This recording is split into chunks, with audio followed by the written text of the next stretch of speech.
आज हम आप लोगों के लिए बहुत ही प्यारा सुनिएगा प्यारा सा सा गीत।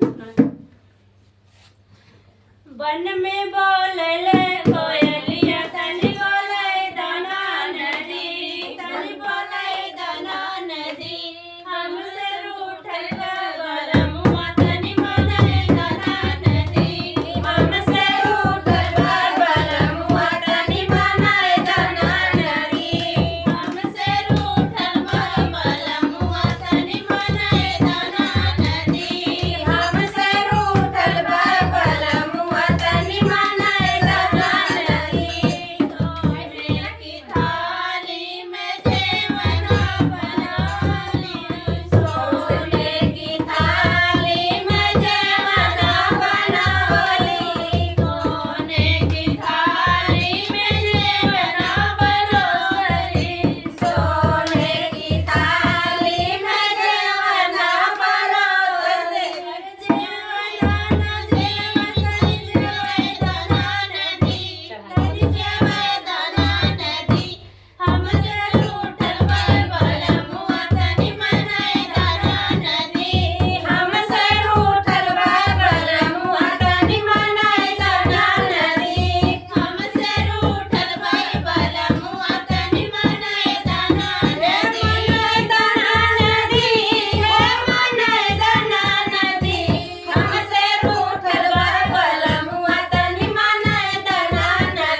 रीना यादव दीदी चैनल को आप लोग सपोर्ट करिएगा। अभी हम जीजा के पास फोन करेंगे उनके पास रहने के लिए, और आप लोग समझदार हैं और ज्यादा मैं कुछ नहीं कहूंगी।